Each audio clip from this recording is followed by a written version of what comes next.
Napansin mo ba na habang mas hinahabol mo ang isang tao, mas parang lumalayo siya? Pero nung tumigil ka, nung hindi ka na masyadong nag-effort, dun pa siya biglang nagparamdam. Hindi ito coincidence, hindi ito magic, at lalong hindi ito laro ng tadhana. May malinaw na paliwanag dito ang psychology at mas malalim pa.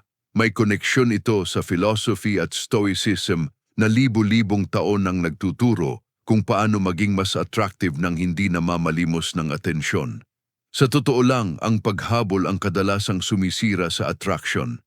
Hindi dahil mali ang magmahal, kundi dahil kapag sobra ang paghabol, ipinapakita mo na ang mundo mo umiikot na lang sa kanya. At sa sandaling maramdaman ng isang tao na nakuha ka na niya ng buo, nawawala ang challenge, nawawala ang curiosity, at minsan nawawala ang excitement. Ayon sa psychology, may tinatawag na scarcity principle. Mas nagiging valuable ang isang bagay kapag hindi ito madaling makuha. Isipin mo ang limited edition na sapatos o concert ticket. Kapag alam mong kakaunti lang ang available, mas gusto mo itong makuha. Ganon din sa tao. Kapag palagi kang available, palagi kang nagme-message, palagi kang naghihintay, nawawala ang sense ng value. Hindi dahil wala kang worth, kundi dahil ipinapakita mong wala kang ibang pinagkakaabalahan, kundi siya. May isa pang konsepto na tinatawag na reactance theory.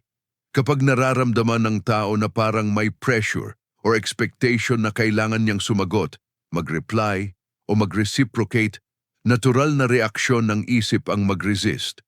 Kaya kapag masyado kang pushy, mas lalo siyang umatras, hindi dahil ayaw kanya, kundi dahil gusto niyang maramdaman na may freedom siya. Dito pumapasok ang stoicism. Sabi ni Epictetus, may mga bagay na kontrolado natin at may mga bagay na hindi. Ang feelings ng ibang tao, hindi mo kontrolado. Ang response niya sa message mo, hindi mo kontrolado, pero ang sarili mong galaw, oras at focus, kontrolado mo. Kapag inuna mo ang kaya mong kontrolin, nagiging mas stable ka, at ang stability ay attractive. Isipin mo ang dalawang senaryo. Sa una may taong palaging nagte-text, palaging nagtatanong kung nasaan ka, palaging nag-aalala kung bakit hindi ka nag-reply agad. Sa pangalawa, may taong may sariling mundo, may sariling goals, may sariling schedule, at kapag nag-reply ka, present siya pero hindi desperado. Sino ang mas nakakaintriga? Sino ang mas iniisip mo kapag tahimik siya? Ang tao ay natural na curious. May tinatawag sa psychology na Zeigarnik effect. Mas naaalala natin ang mga bagay na hindi pa tapos kaysa sa mga tapos na. Kapag hindi ka fully predictable, kapag hindi ka laging available, nagkakaroon ng mental loop sa isip niya. Naiisip ka niya hindi dahil hinahabol mo siya, kundi dahil may part ng interaction na hindi pa resolved. Pero malinaw tayo, hindi ito laro ng mind games, hindi ito pagpapanggap na busy kahit hindi naman. Ang punto dito ay bumalik ka sa sarili mong buhay, palawakin mo ang mundo mo.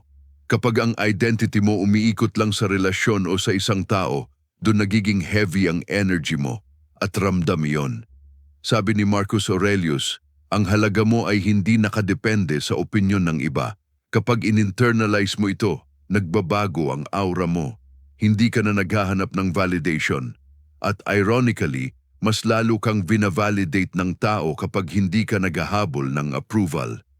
May isa pang psychological concept na mahalaga dito, attachment theory. Kapag anxious ang attachment style mo, mas tend ka mag-overthink, mag-double text, at matakot na iwan. Kapag secure ang attachment style mo, kaya mong magbigay ng space nang hindi nagpapanik. Ang secure energy ang mas nagtatagal sa relasyon. At ang pagiging secure nagsisimula sa pag-alam na buo ka kahit wala siya. Halimbawa, may kausap kang gusto mo. Isang araw, hindi siya nag-reply. Ang unang reaksyon ng anxious mind ay mag-isip ng worst-case scenario. Baka may iba na siya. Baka may mali akong nasabi. Pero ang secure response ay simple. Busy lang siguro siya. May sarili din siyang buhay. At habang wala siyang reply, tuloy ang buhay mo. May trabaho ka, may workout ka, may kaibigan ka, may goals ka. At kapag bumalik siya at nakita niyang hindi ka nag-meltdown, hindi ka nagdrama, may respeto ka sa space niya, mas tataas ang tingin niya sa'yo. Dahil ipinakita mo na hindi ka fragile. Ang paghabol kasi madalas galing sa takot. Takot maiwan, takot hindi piliin. Pero sabi ni Seneca, mas maraming tao ang nagdurusa dahil sa iniisip nilang mangyayari kaysa sa totoong nangyayari. Kapag hinayaan mong kontrolin ka ng takot, doon ka napapahabol. Pero kapag kinontrol mo ang isip mo, doon ka nagiging calm. At ang calmness ay power. Hindi ibig sabihin nito na maging cold ka. Hindi ibig sabihin na huwag magpakita ng interest. Ang difference ay ganito. Interest is healthy. Obsession is heavy. Kapag nag-message ka dahil gusto mo siya kausap, okay iyon.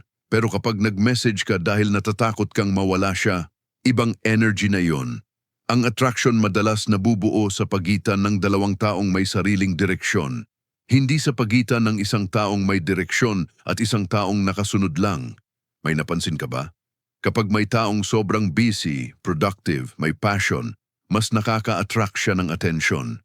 Hindi dahil nag-effort siyang magpa-impress, kundi dahil may momentum ang buhay niya. At ang momentum ay magnetic. Sa philosophy, may konsepto ng self-sufficiency. Ang tunay na freedom ay hindi nakadepende sa external approval. Kapag kaya mong maging masaya kahit mag-isa, dun ka nagiging choice, hindi option. At ang tao, natural na mas naa-attract sa taong hindi namimilit. May practical example tayo. Sabihin nating may crush ka sa opisina. Araw-araw mo siyang tinutulungan kahit hindi ka naman kailangan. Lagi kang available kahit lampas oras na. Sa una, baka ma-appreciate niya. Pero kapag nasanay siya na lagi kang nandyan, mawawala ang sense of specialness. Pero kung tutulungan mo siya kapag kaya mo at may boundaries ka, mas mararamdaman niya ang value ng presence mo. Ito ang hindi sinasabi ng marami. Ang paghabol ay madalas nagpapababa ng perceived value mo. Hindi dahil mababa ka, kundi dahil ipinapakita mong hindi mo nakikita ang sarili mong halaga. Kapag tumigil ka sa paghabol at nagsimulang mag-focus sa sarili mong growth, may dalawang posibleng mangyari. Una, mas lalo kanyang iisipin dahil biglang nagbago ang dynamics. Pangalawa, baka hindi siya bumalik. At kung hindi siya bumalik, malinaw ang isang bagay. Hindi siya para sa iyo. At mas mabuti nang malaman iyon kaysa ubusin ang sarili mo sa maling tao. Sa Stoicism, tinuturo na tanggapin ang outcome na wala sa kontrol mo. Gawin mo ang tama ayon sa values mo, pero huwag mong itali ang worth mo sa resulta. Kapag ginawa mo ito, nagiging peaceful ka, at ang peace na iyon, ramdam ng tao. Ang irony ng attraction ay ito. Kapag mas hindi mo ito hinahabol, mas kusang lumalapit. Kapag mas hindi mo pinipilit, mas natural itong nabubuo. Dahil ang totoong connection hindi pinipiga. Lumalago ito kapag may space. Kaya kung gusto mong mas lalo kang isipin ng isang tao, huwag mong gawing sentro ng mundo mo ang paghabol sa kanya. Gawing sentro ang pag-build ng sarili mo. Mag-aral ka ng bagong skill, ayusin mo ang katawan mo, palawakin mo ang network mo, ayusin mo ang mindset mo. Kapag naging mas interesting ang buhay mo, natural na magiging mas interesting ka sa paningin niya. At kung sakaling bumalik siya at mas lalo kang isipin, tandaan mo ito.